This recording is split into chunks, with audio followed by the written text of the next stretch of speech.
Temos agora um bate-papo, então você já pode tomar um cafezinho expresso, porque ele vai ser conduzido pelo ex-ministro Roberto Rodrigues, ele é membro da Academia Brasileira da Qualidade, o seu amigo de há muito tempo, que também foi ministro nosso, Alisson Paulinelli.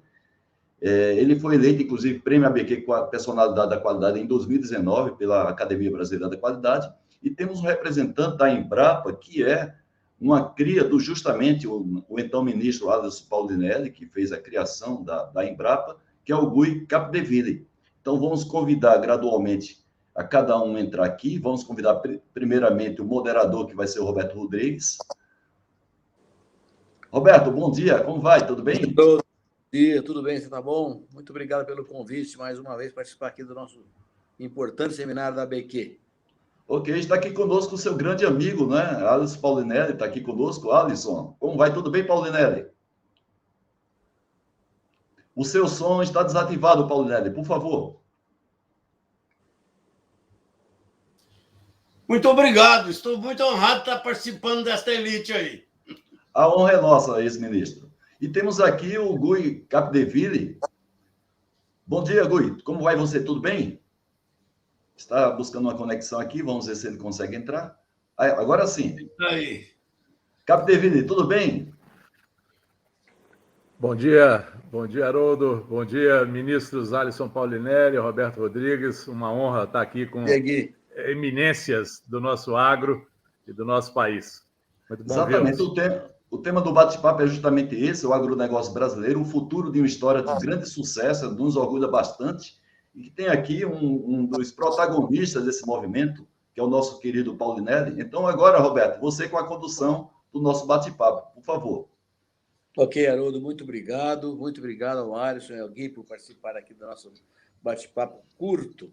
Eu combinei, então, com o Alisson e com o Gui, viu, Haroldo? O Alisson, como você falou muito bem, é um grande protagonista dos avanços do agro brasileiro nos últimos 40, 50 anos. Ele tem uma responsabilidade gigantesca de ter transformado o Brasil de um país importador de comida nos anos 70, século passado, nós importávamos 30% do que consumimos, em um grande exportador que é hoje. Então, eu pedi ao Alisson que contasse essa história rapidamente, 10 minutos, olhando do que aconteceu até hoje. E eu pedi ao Gui que iluminasse o futuro, que vem pela frente aí. Então, eu pedi ao Alisson que começasse a sua exposição. Por favor, Alisson, que é, para mim, viu, Haroldo, o maior brasileiro vivo. Aí ele devemos uma coisa mais... Olha, eu comparo o Paulinelli com o nosso Osiris Silva, também acadêmico, colega nosso da ABQ, né? São dois grandes brasileiros. A gente não está desprestigiando os demais, mas se a gente tivesse que colocar na ponta, a gente colocaria essas duas personalidades. Não é por menos que ele foi homenageado pela ABQ em 2019. Inclusive, concorreu este ano, para quem não sabe, o Prêmio Nobel da Paz. Então, por favor, Paulinelli, você é orgulho para a gente, para o nosso Brasil. Muito obrigado. O Roberto me faz uma pergunta por demais interessante. Como que nós resolvemos o problema? Olha, o Brasil não resolveu o problema para si, resolveu para o mundo.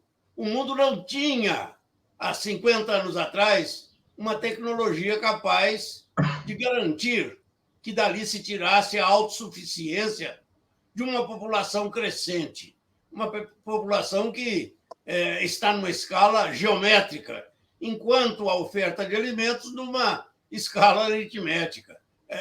Malthus já havia previsto isso. E a coisa piorou muito, foi exatamente quando os recursos das regiões temperadas começaram a se esgotar, o que ocorreu na década de 60. Não foi fácil. Não foi fácil porque países como o Brasil, especialmente da área tropical, não tinham soluções anteriores. Tinha de se buscar. E aí surgiu o que para mim era fundamental: a mentalidade de que só é possível utilizar-se dos recursos naturais com conhecimento. Conhecimento se faz com ciência, com tecnologia, com inovações. Esta foi, sem dúvida nenhuma, a tecla que se bateu. A Embrapa recém-criada tinha de adquirir, e aí já chama atenção para a qualidade, a administração direta não permitia ao pesquisador da época exercer, de fato, a sua função plenamente. Ele era amarrado numa burocracia onde acabava os resultados do seu trabalho sendo substituídos pela necessidade de se demonstrar sua capacidade honesta. Foi tremendamente difícil. Felizmente, além do Decreto-Lei 200, ainda de Getúlio Vargas lá atrás, criou-se, em 1972, a Lei da Empresa Pública. E aí foi possível, e nós fizemos questão de realçar de forma clara, a possibilidade de se ter um novo sistema de governança na atividade pública. A Embrapa inaugurou isso.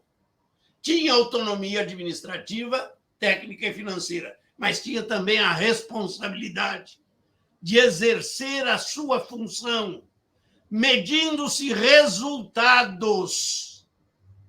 Ela começou pela primeira vez a substituir uma velha e arcaica legislação, onde o homem primeiro precisava demonstrar que era honesto. Honesto nós somos de natureza, nós não podemos partir do princípio que todo mundo é desonesto. Agora, ele tem de ser avaliado pelo resultado. E a Embrapa fez isso. Ela treinou, ela qualificou, ela buscou todas as competências brasileiras, tinha, pela sua autonomia administrativa, técnica e financeira, capacidade de mobilizar esse pessoal, mobilizou e os resultados apareceram. Olha, esse é um ponto que eu julgo fundamental em qualidade. O homem tem que ser buscado pela sua competência. Honestidade faz parte do caráter de cada um. Se nós formos misturar na gestão, seja pública ou privada, o questionamento da honestidade, nós já rachamos a empresa no meio. É preciso confiar. Se aparecer aquele que desvirtuou o processo, o sistema é muito simples. Tendo autonomia, manda ele embora. Substitui. Isso foi feito sem nenhuma dúvida.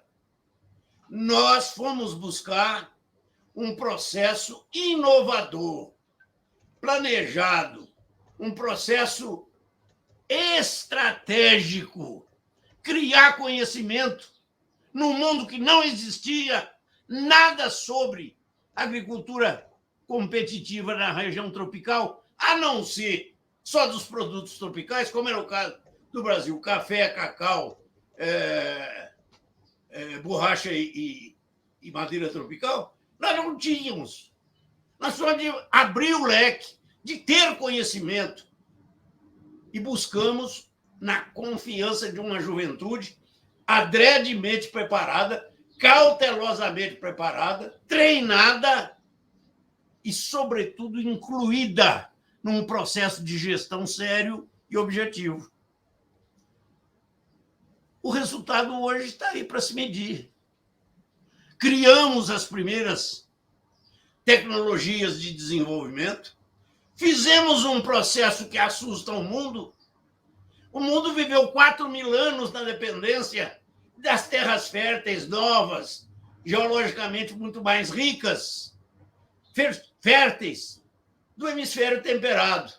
Nós, na área tropical, eram terras ultra velhas, degradadas, o próprio Cerrado há mais de 150.000 anos, sem nenhuma fertilidade, não servia para nada.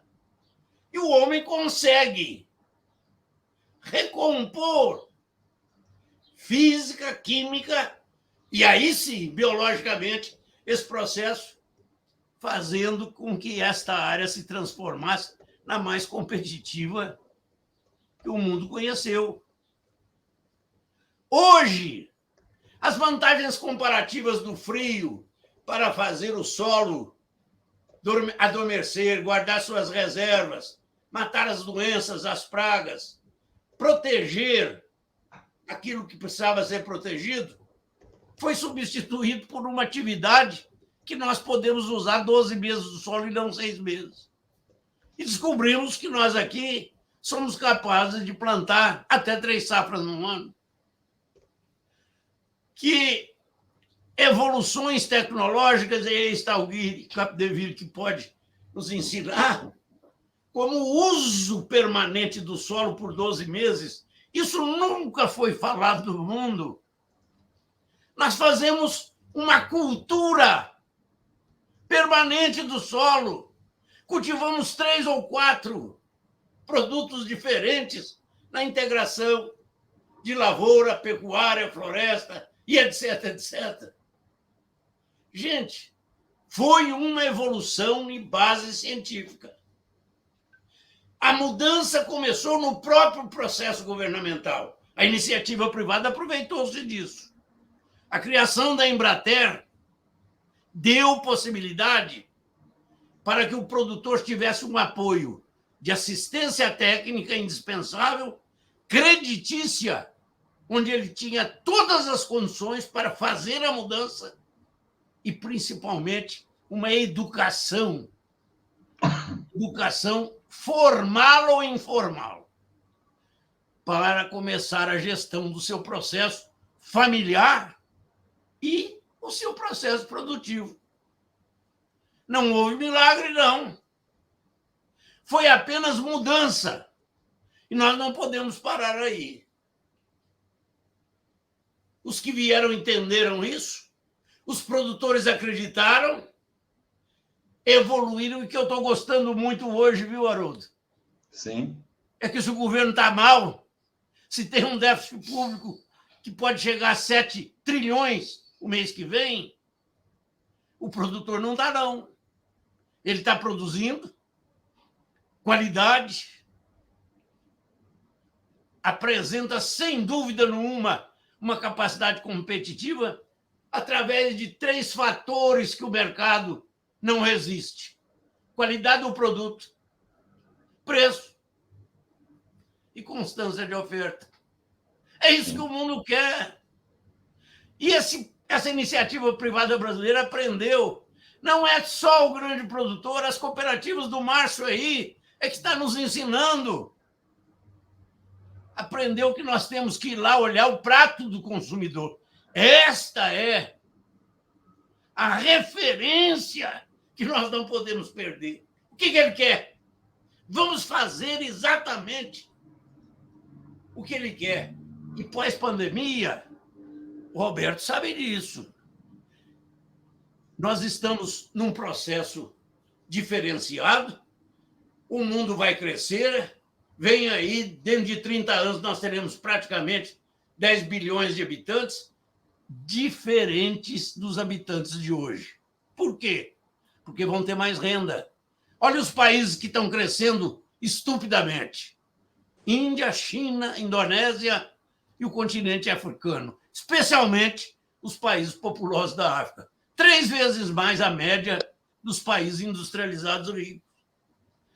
Isso significa que eles vão ter mais renda. Renda significa maior consumo de alimento. Esta é a razão pela qual os órgãos internacionais, FAO, ONU, etc., bancos, estão chamando a atenção. Olha, 10 bilhões de habitantes em 2050, nós teremos de oferecer a mais a média proporcional de hoje de 70% a 100%. Não adianta apenas crescer proporcionalmente a população. Queremos crescer muito mais. E essa é a razão que apelam para o Brasil. Porque nós fizemos um milagre. E um milagre que começou com qualidade. Sabe o que fizemos? Pegamos uma terra de fazer nada, uma terra sem cultura, cerrado, só dado, herdado, esse era o ditado que se tinha, e recuperamos. O Brasil não precisa preocupar o mundo, porque isso nos custou muito para recuperar esse solo. E o agricultor brasileiro não vai permitir, como permitiram outros, que uma atividade contínua, sem os cuidados de uma agricultura permanente, fizesse a garantia de que aquele solo iria progredir. Nós não. Nos custou a alma, mas nos custou, e nós conseguimos conquistar, reconquistar a fertilidade, porque fomos capazes de fazer as inversões necessárias. É a qualidade. Isso é uma qualidade de origem. Alisson, vai concluindo aí para dar um espaço para o Gui, por favor. Vamos lá. Portanto, eu só quero dizer, a agricultura brasileira hoje é, sem dúvida, a garantia da segurança alimentar do mundo. É a qualidade, é a competência, é a gestão, é o que podemos apresentar ao mundo. Obrigado. Muito obrigado, Alisson. O Gui, o Alisson contou a história, como é que nós chegamos até aqui, com ciência, tecnologia e qualidade. O que você mostra para o futuro para nós, Gui, por favor? Roberto, então, primeiro agradecer aqui à Academia Brasileira de Qualidade a oportunidade de estarmos aqui fazendo esse debate com essas duas sumidades do nosso agro, duas pessoas que eu respeito imensamente. O ministro Alisson, assim, eu adoro ouvir o ministro, porque eu sou um defensor de que nós temos que ter guarda da nossa memória e conhecer a nossa memória, porque é isso que cria as bases para a gente fazer as mudanças do futuro. Quando a gente está falando em agricultura, né, o ministro Alisson mostrou aí claramente, nós passamos aí por um período na década de 70 de expansão da nossa agricultura. Nós tínhamos, né, materiais genéticos que eram produzidos somente no sul, na região sul da região sudeste, e aí nós fomos avançando, né, com essas tecnologias, com esse investimento que o ministro Alisson cita aqui em cabeças, formando cabeças, né, para poder fazer as transformações que a gente precisava para poder ocuparmos a área do Cerrado, que é onde hoje mostra o tamanho do nosso agro. Aí passamos ali a década de 80, na década de 90 nós começamos para uma outra fase da nossa agricultura, que era uma fase de competitividade. Então, nós começamos a expandir o nosso agro, nós fomos ocupando o Cerrado e fomos chegando dentro de um mercado global com uma certa agressividade que hoje, inclusive, até assusta, né? Como o ministro Alisson falou mais cedo.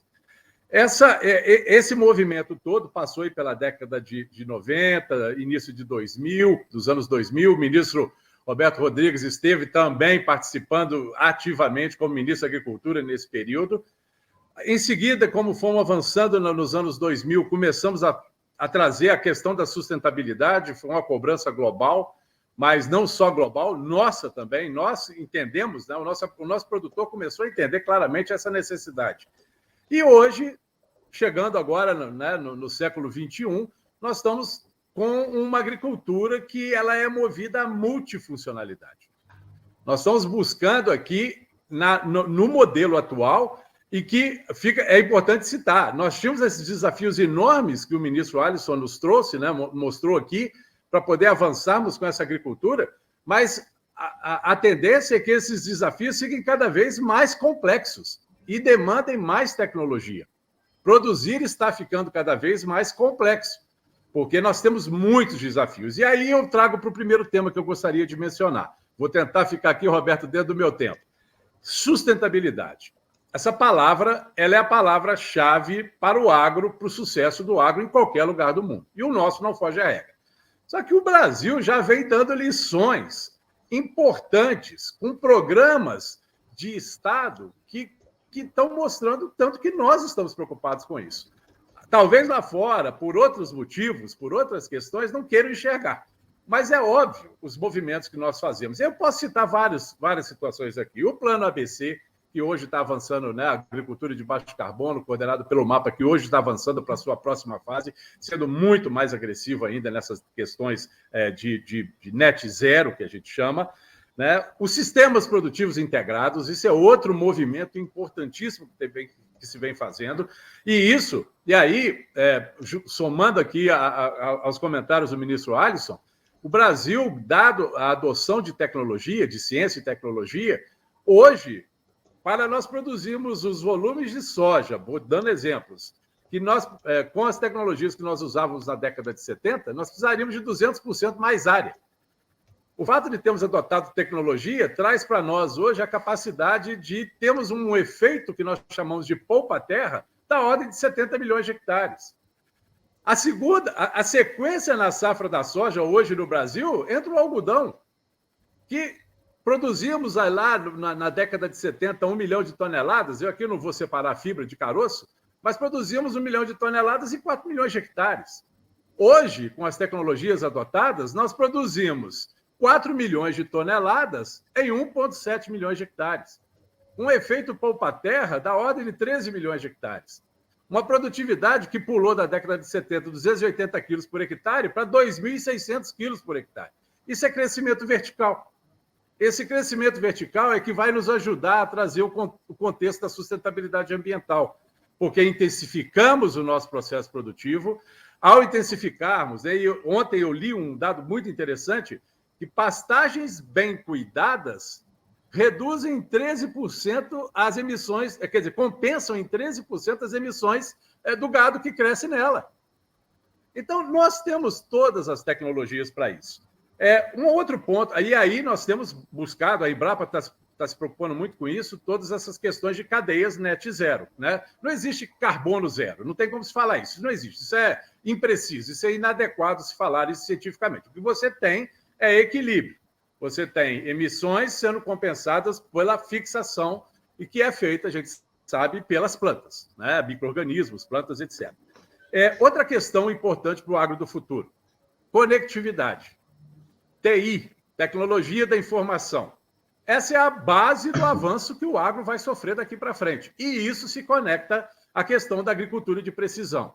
Então, hoje, por exemplo, só dar um exemplo rápido. Nós temos drones que têm softwares que vão em cima de maciços, por exemplo, na região amazônica, e conseguem captar imagens de plantas de babaçu, plantas de macaúba, que são que têm características importantes para se trazer para programa de melhoramento, e aí você voa com o drone, identifica, marca aquela planta ali com né, uma referência geográfica, depois o melhorista vai lá, coleta amostras daquela planta, não precisa destruir a planta, não precisa destruir a floresta, leva para o ambiente antropizado, escalona isso e usa isso no melhoramento genético.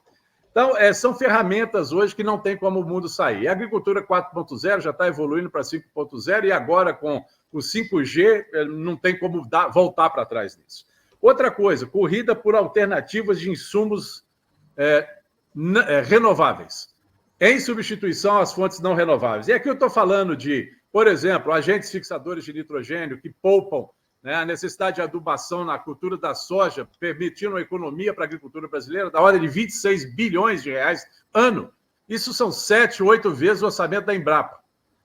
E essa mesma coisa está sendo feita em várias outras culturas. Hoje nós lançamos um produto chamado Bioma Fós, cujo objetivo são micro-organismos que tiram... Quando a gente aduba as plantas com fósforo, muito desse fósforo fica preso na argila, ele não fica disponível para a planta. Esses micro-organismos que nós desenvolvemos hoje vão lá e liberam esse fósforo é absorvido pela planta e, com isso, nós não temos que fazer adubação fosfatada ou temos que usar menos. Isso é economia para o processo produtivo. Outra questão, a bioinsumos para alternativas para controle de pragas e doenças, né, com novas fontes de moléculas menos poluidoras, mais ambientalmente amigáveis. Necessidade de agregação de valor a commodities. Isso é outro ponto fundamental na minha visão. Nós exportamos muito grão. Nós precisamos exportar valor agregado. Eu não digo que a gente vai fazer isso com 100% das nossas commodities, mas quanto mais a gente agregar valor a essas commodities, mais a nossa sociedade vai ganhar. Mais empregos nós vamos gerar. Mais mercados nós vamos alcançar. E, por fim, eu gostaria de mencionar só uma coisa. Uma das principais preocupações que eu estou tendo são com os programas de melhoramento genético da Embrapa. Nós estamos fazendo toda uma reavaliação, uma reestruturação dos nossos programas, fortalecendo esses programas, porque nós temos que pensar nos desafios climáticos que estão vindo aí. Nós já estamos tendo sinais claros desses desafios climáticos. E nós precisamos ter as nossas cultivares preparadas para esses desafios climáticos. E não dá para reagir a essas questões. Nós temos que antevê-las. Então, o que nós estamos fazendo na Embrapa é reavaliando. Nós achávamos que tínhamos 84 programas de melhoramento, hoje nós sabemos que temos 114. Programas de melhoramento são a base para o futuro do agro nacional, como eles foram a base para o desenvolvimento desse agro que o ministro Paulinelli mencionou nas últimas 5 décadas. Tá? E, para concluir, comunicação. Nós precisamos ser mais efetivos em comunicação, mas não é comunicação com os velhos de barba branca como eu. É comunicação com a juventude global. São eles que estão fazendo todo esse estardalhaço e têm direito de fazer isso, mas eles também não conhecem com profundidade o que está acontecendo, principalmente no Brasil. Então, isso aí eu considero meia culpa. Nós precisamos fazer um modelo de comunicação do país para o mundo, mostrando essa sustentabilidade suportada em tecnologia. As instituições científicas globais já nos respeitam, já nos conhecem, mas o público, em geral, não consegue enxergar o que é o efeito científico, né, dos trabalhos que fazemos, enfim, e como isso traz sustentabilidade ambiental e como isso fortalece a agricultura brasileira e nos traz como players. Só para concluir, a FAO falou que até a década de 2050 nós teremos que produzir mais 70% de alimento no mundo. E nos países em desenvolvimento, e que estão praticamente todos eles do cinturão tropical, onde estão os maiores desafios em termos de mudanças climáticas, nós precisamos mostrar para o mundo que nós teremos que aumentar em 100% a nossa capacidade produtiva. Alguns países para se autoalimentar e nós para alimentarmos o mundo, porque nós já temos segurança alimentar, felizmente, graças a esses 2 homens que nós estamos vendo aqui junto conosco nesse evento. Muito obrigado a todos, foi um grande prazer estar aqui. Passo a palavra ao Roberto. Roberto, seu microfone está desligado. Por favor, Roberto. Verdade, desculpa. Bom, Gui, muito obrigado pela sua exposição. Esse comentário final sobre comunicação, só para que todo mundo saiba, o Paulinelli, inclusive, na sua linha permanente, nessa missão de defender o agro brasileiro, inclusive já convidou a Greta Thunberg para visitar o Brasil, para mostrar para ela o que a Embrapa está fazendo e os produtores rurais estão fazendo. Haroldo, eu sei que o tempo está muito curto, nós já temos que encerrar aqui nosso bate-papo. Eu queria apenas, então, acrescentar que essas 2 figuras, o Alisson mostrou uma história que nós vencemos de maneira espetacular, com qualidade, na tecnologia e no empreendedorismo dos produtores rurais. Sem qualidade, não teríamos chegado. E o Gui, mais ainda, está assinalando um futuro com mais qualidade e tecnologia. A verdade é que a pandemia abriu 2 grandes janelas para a humanidade no curtíssimo prazo, para amanhã, que são segurança alimentar e sustentabilidade, que tem que ser resolvido pelo produtor rural, do cinturão tropical do planeta, que o Gui colocou muito bem. E quem lidera isso é o Brasil. Então, o Brasil tem, Haroldo, uma responsabilidade tão grande quanto cumpriu no passado com a informação do Paulinelli em relação ao futuro. E nós vamos cumprir isso com ciência, tecnologia, empreendedorismo e qualidade. Alisson, muito obrigado. Gui, muito obrigado. Haroldo, muito obrigado. Obrigado a todos que nos acompanharam aqui nessa tarde. Somente para registrar o nosso orgulho, Capdeville, de termos uma instituição como a Embrapa, que é um exemplo mundial, né? Todas as informações que a gente tem sempre positivas da Embrapa, que é uma cria aí do nosso ex-ministro Paulinelli. Então, você hoje está aqui representando a Embrapa, o Paulinelli, por seu trabalho árduo, permanente, dentro do agronegócio. E não é porque o Paulinelli está aqui presente, como também a sua participação, Roberto, quando você foi também ministro. O agronegócio hoje deve muito, mas muito mesmo, a essas 2 pessoas que estão aqui no nosso seminário, como também a participação da Embrapa, a qual o Capdeville está aqui representando. Então, mais uma vez, obrigado e nos encontramos em outros eventos da ABQ. Por favor, né, Roberto? Você é acadêmico e desde já a gente vai preparar uma apresentação específica, mas detalhada sobre esse tema. Muito obrigado a todos, um bom dia. Bom dia. Grande abraço a todos, muito obrigado.